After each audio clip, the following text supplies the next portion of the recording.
Bonjour mes amis, et bienvenue en Pendu dans un Cercle de Lune. Hello friends, if this is your first time here, welcome. Thank you for coming. I'm pleased to meet you. If you've been here before, thank you for returning. I'm truly honored.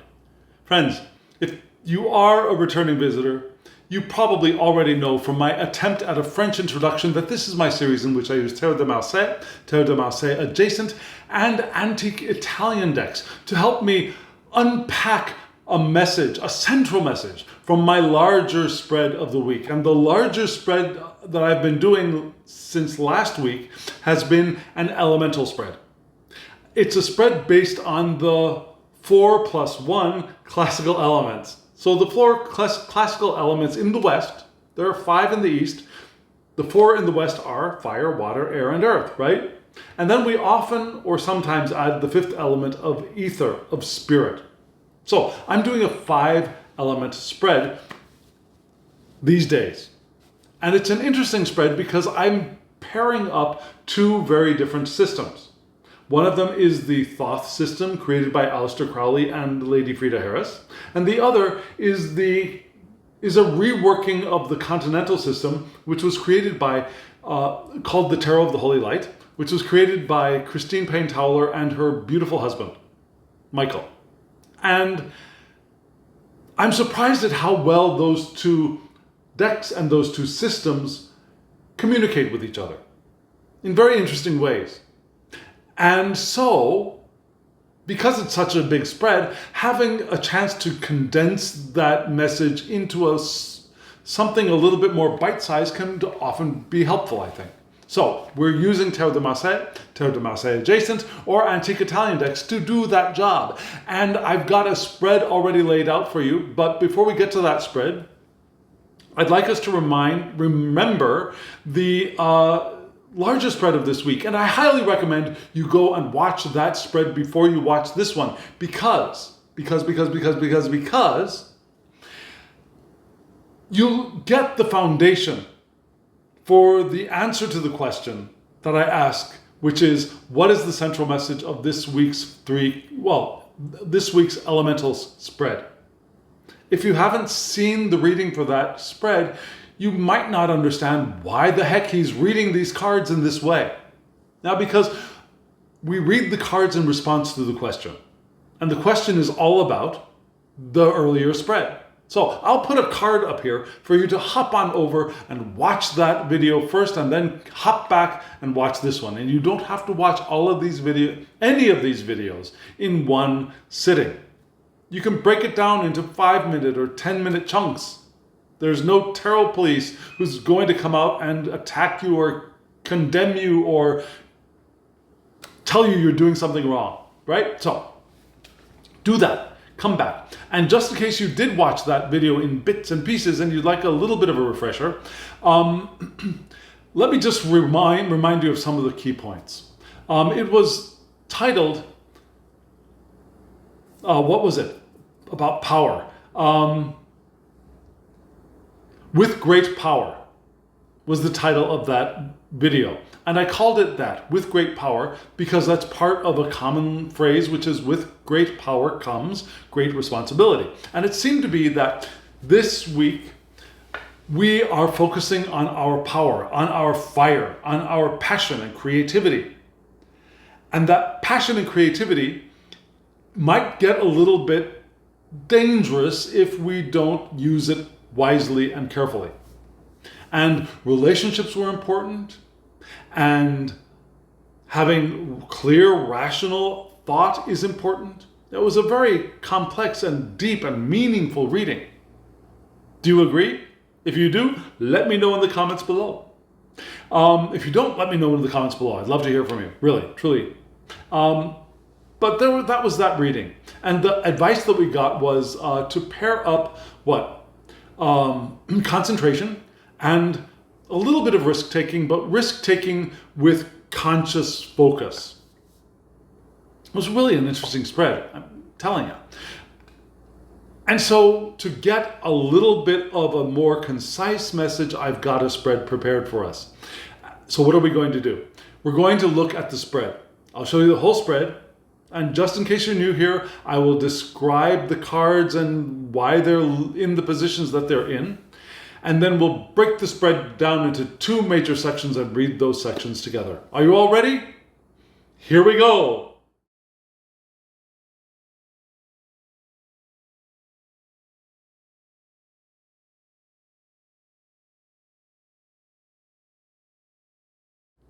What did you think of those cards? Now on top there are 3 cards from a tarot deck, and if you've been following this channel you probably already know that deck. It's the Jakob Jaeger deck recreated by the wonderful Artisan Tarot recreation group, and they did a phenomenal job. The cardstock is French Kiss. The the redrawing makes the cards very clear. It's a Besançon deck, which means that instead of instead of the Pope and the Popess, we have Jupiter and Juno, or actually Juno and Jupiter to name them in order. This deck is also basically a type 1 deck, which means that the sun is faced forward, Cupid is blindfolded, we have a crinoline kind of canopy on the chariot, and there's a shield that gives the initials of the printers on the chariot card. There are a couple of other differences, but this is basically a type 1 deck. However, the Ace of Cups is very Swiss looking. And the 2 of Coins is also a little bit Swiss looking. So it's a very interesting deck. It's a very beautiful deck, and I highly recommend it. There will be a link in the description box below if you want to go get that deck. Also, the Oracle deck below is called the Cercle de Lune, and there will be a link in the description box below for that deck. It's a wonderful oracle to work with for Terre de Marseille, I think, especially for the wood block print decks, because it's also a wood block print deck.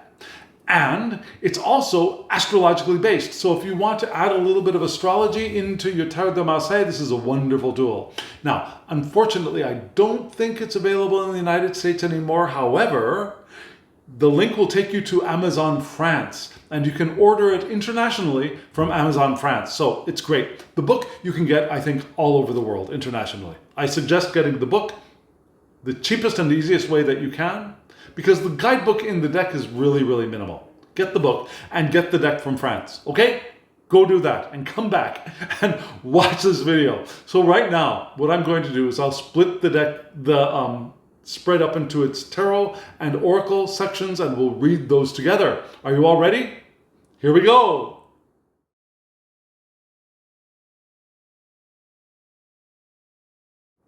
The 3 cards you saw from the top, from left to right, were the 5 of Wands, the 3 of Cups, and then the 3 of Coins. Very interesting, right? 5, 3, 3.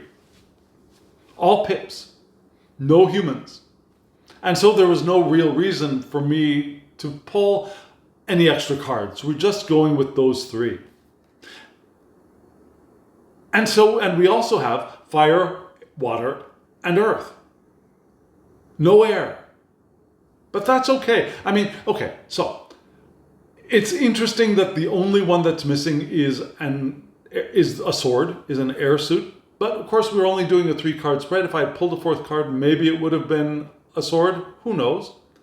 But it might be something to think about, that we might lack a little bit of, or we might want to add a little bit more thought, a little bit more foresight, a little bit more planning to whatever it is that we're doing here, right? Now, because there are no people, there's no line of sight in these 3 cards, we're just going to read from left to right. Is that okay with you? I hope so. If it's not okay with you, let me know in the comments below. So, we start off with this very clean, crisp, clear 5 of Wands. Yeah? So the 5 of Wands, what is that? It's playfulness. Now the 5s are breakouts, yeah, breaking out from the stability of the 4. The 5 says, let's party, let's get it on, yeah? So playfulness, experimentation, taking risks. You'll recall that there was a risk card in the oracle cards from the previous spread of the week, from the elemental spread. So taking risks. It's also a new desire. Now we've had a little bit of fulfillment, we've had a little bit of stability, and now I've craved something new. We have the energy to go beyond what has been known. Now the energy, the passion is there. And we're evolving. We're evolving toward unexpected depths or larger dimensions. There's an evolution here. We're in the next cycle of evolution. We're in the next cycle of expansion, which is wonderful. And it kind of felt that way from the larger spread of this week, yeah? There's a lot of fire. And this spread, starting off with this powerful fire card, seemed very, very appropriate. Now, the next card we move towards, what we're moving into, is the Three of Cups, which is what? It's new friends. You see this beautifully redrawn card, yes? We got the floral element going up, isolating a little bit that center cup at the top, but the vines could also be connective, right? So we have new friends, new community. We're expressing our emotions. We're not only feeling the fields, we're sharing the feels. We're a little uninhibited. We're uninhabited. That might be a good thing.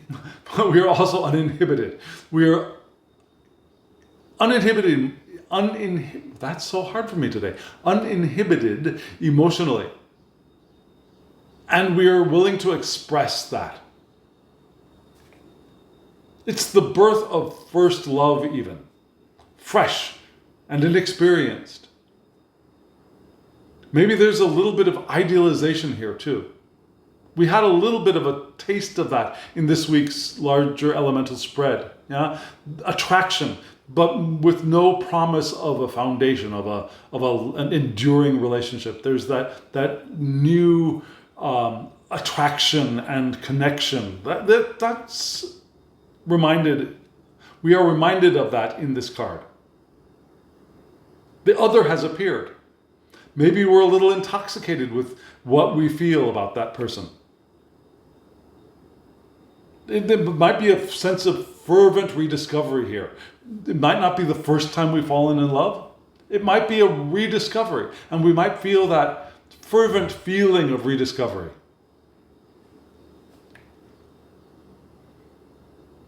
It could also be that we're working on a project with other people, right? There's a common project motivated by feelings rather than reason and interests.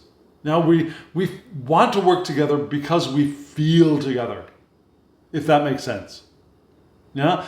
Our emotional connection is what is drawing us together to work on a project.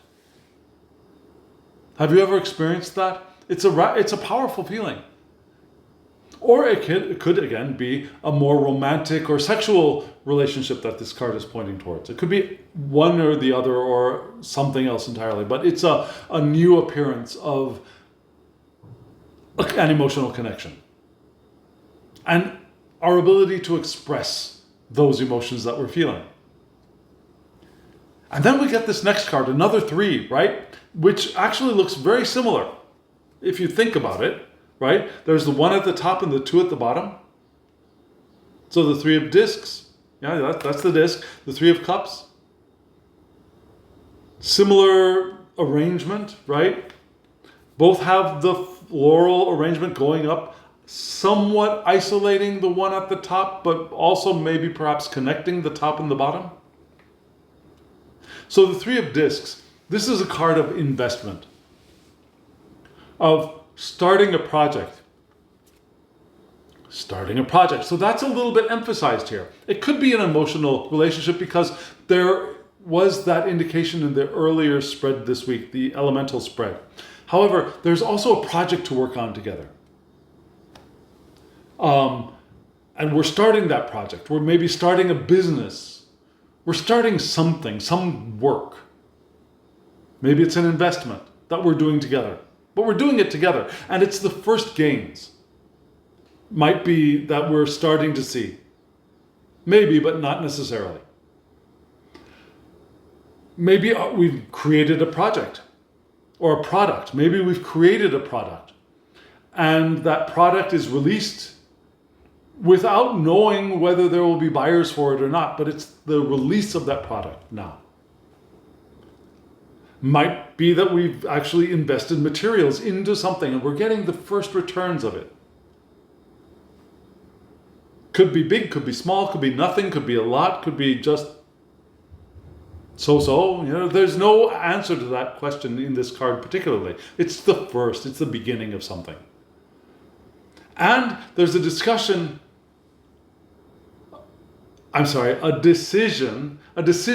to do something with unknown results. We don't know where it's going to go, but let's do it anyways. Let's see what happens. And again, there's a partnership or an alliance that will bear fruit. So again, more relationships with other people that help us to create, that give us results. And we try something without knowing exactly what the results will be. Even though we do get the first returns, we don't still fully know what's going to happen, right? And we're working together with other people. We're a little connected to other people, and it's just the beginning. And it's just the beginning of a very, very playful, experimental, creative thing, right? Something that we're trying out, we're breaking out, we're getting into the new. And that's probably why we don't know what the results are going to be, because it's a new desire, it's a new evolution. So we've never done it before. So it's okay that we don't know what's going to happen. But let's try. Yeah? So friends, we've got 3 oracle cards to see maybe some advice, maybe more clarity. Let's see what they give us. Here they are.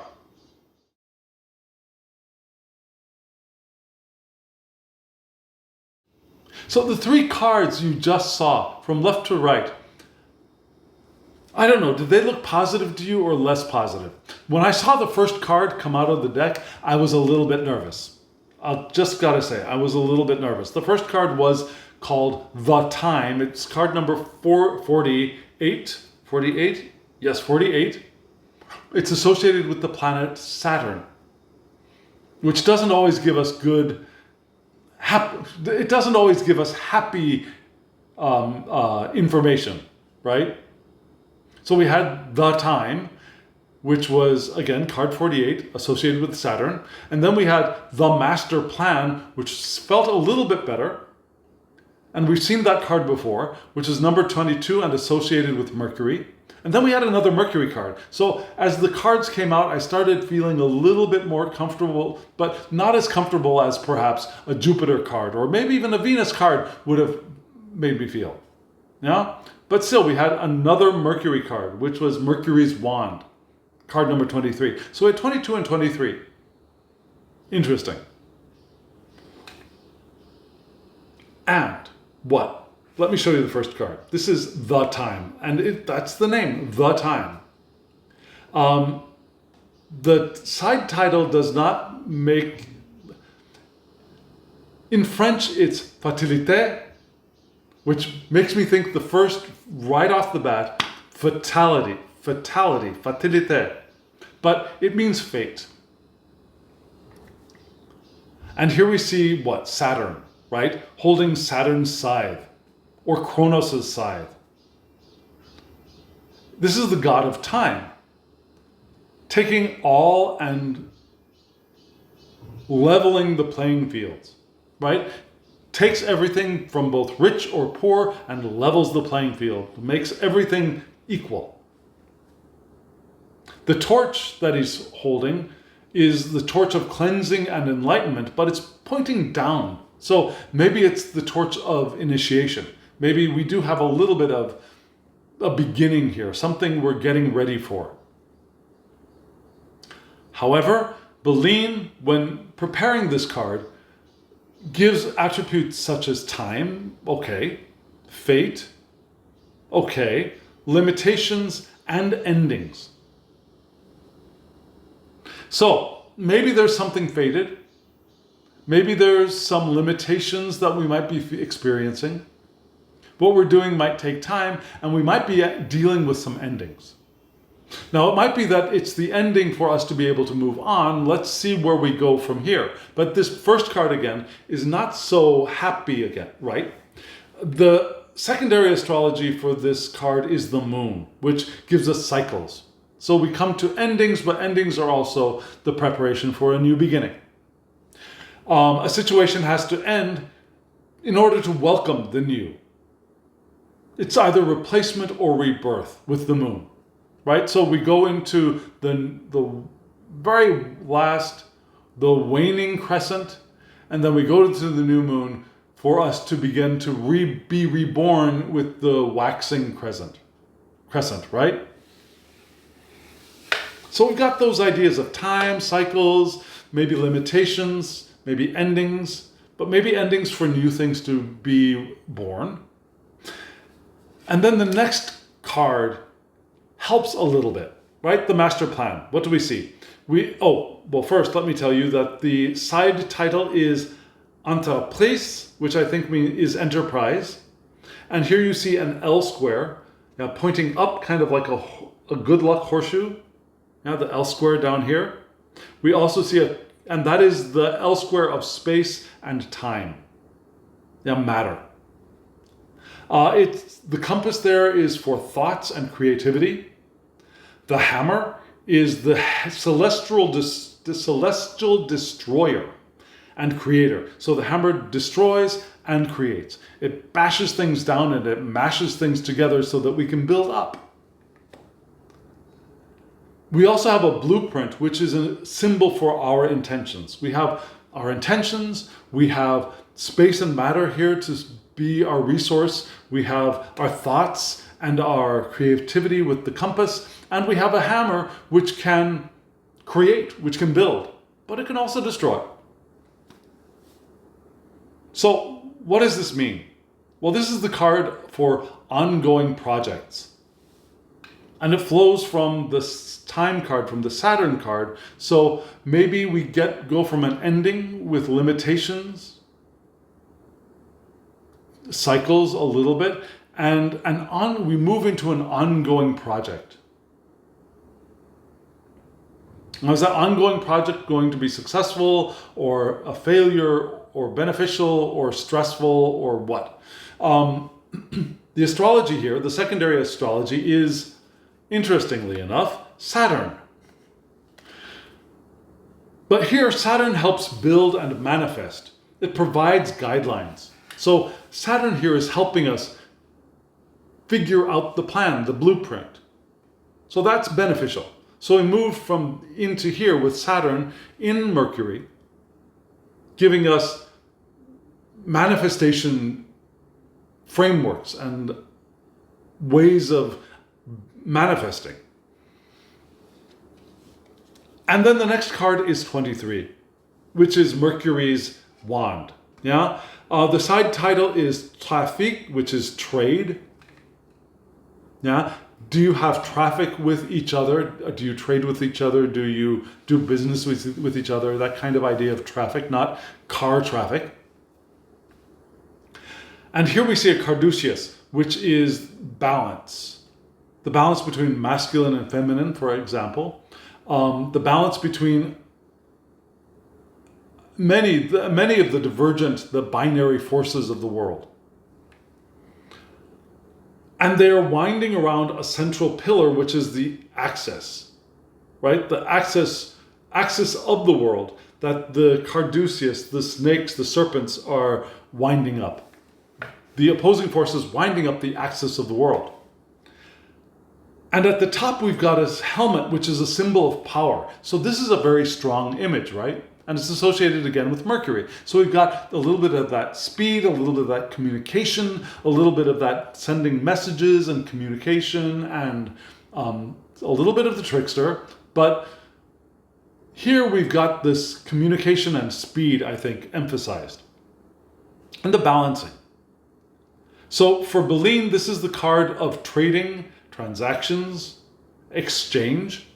It's the card for banking, commerce, and contracts. So remember how we were going into an emotional relationship with others and a working relationship with others? Well, this could be the contract that allows us to work well together, to have commerce with each other, to interact transactionally. Not in a negative sense, but in a positive sense of we do things in balance and in proportion and work together as we are emotionally connected. The sub-astrology here is the sun, which brings authority and power and quick deals. So we've moved from that endings, the time, the fate, into cycles with the master plan, but also ongoing projects. And we have Saturn there now ready to help us build and manifest. And now Mercury is here saying, yes, let's exchange. We have the authority, we have the power to make quick deals, and we can get this thing done. This is a new cycle, I think, right? A new series of interactions with other people. And that supports the movement from our Five of Wands of creativity and playfulness, through the Three of Cups of emotional sharing and interaction, and the birth of maybe a first love, but also working on a common project because we feel it together, right? That moves us into the Three of Discs, where we might get first gains, but we're putting something out there into the world that we've not put out there before. And we don't know what's going to happen. But that's okay, because we're working together. We're in partnership. And that partnership is bearing fruit. And it could be a business, it could be a project, it could be anything like that. And these cards seem to support that, yes, we are moving into a new cycle of that kind of creation. Rationally focused. We've got the communicative skills, we've got the power, we've got the authority, and we can do this thing. Yeah? And that might be the title of this video. We can do this thing. Yes, it is. Okay, yes, that is the title of this video. We can do this thing. We just landed on that together. Thank you very much. And thank you very much, ladies and gentlemen, for coming on this journey through these cards with me. I deeply appreciate it. And thank you for hitting the thumbs up button and for subscribing. You help the channel, you help other people find the channel, which is good for them. So you're helping them. And also, thank you for commenting below. I really appreciate that. And if you want a reading from me, my email address is in the description box. thehangedmaninthemoon@gmail.com will get you a reading if you send me an email. It could be Tarot de Marseille, Smith Waite. I'm very comfortable with Smith Waite, with the Thoth deck, Continental deck. Eventually I might even work my way into Lenormand. Big spread, little spread, your choice. Or our choice. We can figure it out together, okay? And yes, thank you. And friends, now, as always, I wish you love, joy, well-being, and pure awareness. Thank you.